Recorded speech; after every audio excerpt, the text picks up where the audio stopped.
ఇలా మాకు పవన్ కళ్యాణ్ ప్రాణాలతో ఉంటే చాలు. ఆయన పొలిటికల్లో ఉన్న సినిమాల్లో ఉన్న మాకు పైన ఉంటే చాలు. డిప్యూటీ సీఎం ఉన్నందుకే అది కూటమి అంత బాగా నడుస్తుంది అన్న అడిగితే. పవన్ కళ్యాణ్ కూటమి సపోర్ట్ చేసినందుకు, కూటమి వచ్చినందుకు రోడ్స్ కానీ అది గిరిజన దాంట్లో ఇంతవరకు ఎప్పటి నుంచో రోడ్స్ లేవు, అక్కడ వెళ్ళి రోడ్స్ వేసాడు. కొన్ని ప్లేస్లలో తన సొంత పైసలతో కరెంట్ వేయించినాడు. సో చాలా ఇన్స్పిరేషన్ తీసుకున్నాల్సిన అనిపిస్తుంది పవన్ కళ్యాణ్ని చూస్తుంటే. జనసేన పార్టీని కానీ పవన్ కళ్యాణ్ కానీ కూటమి వాళ్ళు తొక్కేస్తున్నారు, పవన్ కళ్యాణ్ చెప్తేనే పడవట్లేదు అంటారు. అంటే ఆయన డిప్యూటీ సీఎం కదా, సీఎం చెప్పినట్టు కంపల్సరీ వినాల పడుతుంది. కానీ అక్కడ డిప్యూటీ సీఎం ఉన్నందుకే అది కూటమి అంత బాగా నడుస్తుంది అన్న అడిగితే. తొక్కేస్తున్నారని మనం అంటున్నాం కానీ వాళ్ళు మంచిగా అన్నయ్య అని అంటాడు లోకేష్. చంద్రబాబు నాయుడు కూడా పవన్ కళ్యాణ్ ఉన్నందుకు చాలా బాగా అవుతుందని అంటాడు. ఏం రాదు. అసలు పవన్ కళ్యాణ్ సీఎం కావాలంటే ఆయన సపరేట్ చేసుకుంటాడు. ఆయన ఎలాగో 15 years కూటమిలో ఉంటాను అనౌన్స్మెంట్ ఇచ్చాడు కాబట్టి మాకు ముగ్గురు ఈక్వల్, ఎవరు సీఎం అయినా పర్లేదు. పవన్ కళ్యాణ్ ఫ్యాన్ కాబట్టి ఆయన అయితే ఇంకా ఎక్కువ హ్యాపీ.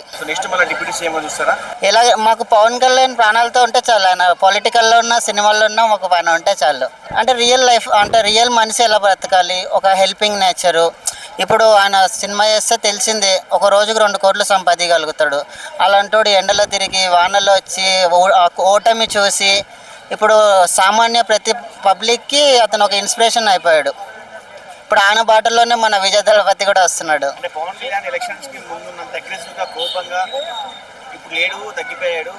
ఇప్పుడు బాధ్యత పెరిగింది. ఇప్పుడు ఆయన చేసే ప్రతి సైను, ఆయన నడిచే ప్రతి అడుగు చాలా వాల్యుబుల్ కదా. ఇప్పుడు ఆయన పదవిలో ఉన్నాడు కాబట్టి చాలామంది ఆపోజిట్ పార్టీ వాళ్ళు అతని మీద ఏడ్చే వాళ్ళు ఎక్కువ ఉన్నారు. అతను అది కూడా చూసుకోవాలి కాబట్టి. మరి చాలా ట్రోల్ చేస్తున్నారు, 30,000 అమ్మాయిలు ఇక్కడ సుగాలి కేసు పవన్ కళ్యాణ్ నువ్వేం చెప్తావు?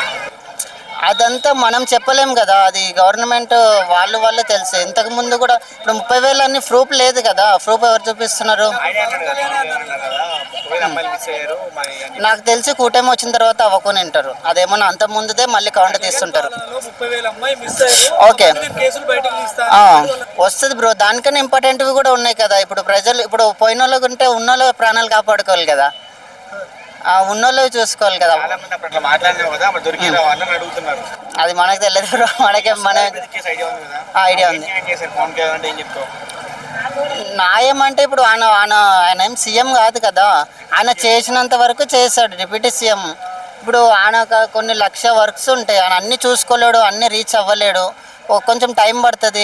వీళ్ళు కూడా కొంచెం ఓపిక పట్టుకోవాలి. ముందు అన్నీ ఆవేశంగా పోతే ఆయన ఇప్పుడు 15 years ఓపిక పడితేనే డిప్యూటీ సీఎం అయినాడు. ఇక ఆయన కూడా ఎవరైనా, ఆయన కాకుండా ఎవరైనా సరే ఒక మనిషి అందరికి హెల్ప్ చేయలేరు, ఏ ప్రభుత్వమైనా ఏ నాయకుడైనా. ఇక మనం కూడా ప్రతిదీ రాజకీయ నాయకుల మీదే ఆధారపడి ఉండొద్దు. ఆ కుంటోళ్ళు గుడ్డోళ్ళు అయితే వాళ్ళ మీద ఆధారపడి ఉండాలి. మన కాళ్ళ చేతులు ఉన్నాయి కదా, మనం పని చేసుకోవాలి. ట్రోలర్స్కి ఒకటే పనికొస్తారు. పవన్ కళ్యాణ్ సేవ చేయడానికి, ఇన్స్పిరేషన్కి పనికొస్తాడు. అంటే ఏ మాట మీద నిలబడలేదు. ఫ్యాన్స్ ఒప్పుకుంటలేరు కదా, మళ్ళీ ఫ్యాన్స్ కూడా న్యాయం చేయాలి కదా.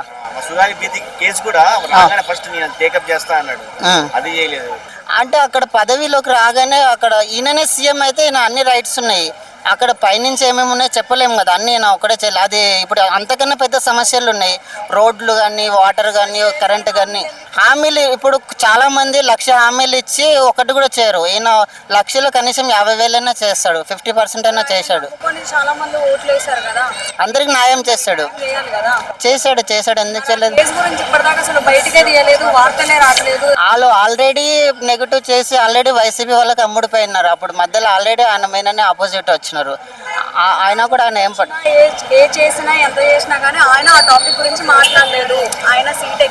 పబ్లిక్ కి ఆ టాపిక్ ఈ టాపిక్ ఉంటది కానీ సమస్యల మీద ఉండదు.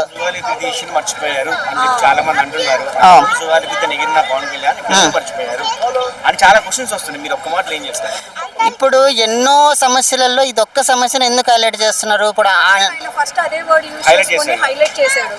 ఆయన చేయకుండా ఆయన ఒకసారి చెప్తాడు, మీడియా వాళ్ళు దాన్ని 100 సార్లు హైలైట్ చేస్తారు. ఆయన ఏం హైలైట్ చేయలేదు. కూటమిలో కాకపోతున్నారా, జగన్ కాకపోతున్నారా? మీ కూటమి జగన్ అయితే 100% కాడు. టీడీపీలో కూటమి ఉంటే చంద్రబాబు అవుతాడు. సోలోగా విడివిడిగా వస్తే పవన్ కళ్యాణ్ అవుతాడు. విడిగా పోటీ చేస్తే పవన్ కళ్యాణ్ సీఎం. 100%. నమ్మకం ఏంటి? మొన్ననే 21 స్ట్రైక్ 100 స్ట్రైక్ కొట్టాడు కదా, మొత్తం ఇండియానే షేక్ చేసినాడు కదా ఒక్కసారి పొలిటికల్స్తో. అంటే ఇప్పుడు వీళ్ళు ఇప్పుడు అతను జగన్ అనేవాడు రాక్షసుడు అంటాడు, అతను వచ్చి మళ్ళీ అంత నాశనం అవుతుంది, మనం కాపాడాలి కాబట్టి సపోర్ట్ తీసుకుంటున్నాడు. శ్రీరాముడే హనుమంతునివే అందరే సపోర్ట్ తీసుకున్నాడు, ఈయన కూడా వాళ్ళ సపోర్ట్ తీసుకుంటున్నాడు. తప్పేముంది దాంట్లో? ఇప్పుడు సపోర్ట్ అవసరం ఉంది, తీసుకుంటున్నాడు. రేపు పొద్దున సపోర్ట్ లేకుండానే వస్తాడేమో, అవుతాడు, 100% అవుతాడు. చాలా మంది ఎమ్మెల్యేకు వెళ్ళాలంటున్నారు. వాళ్ళు అనడం వరకే పనికి వస్తారు, ఈయన అయ్యి చూపిస్తాడు.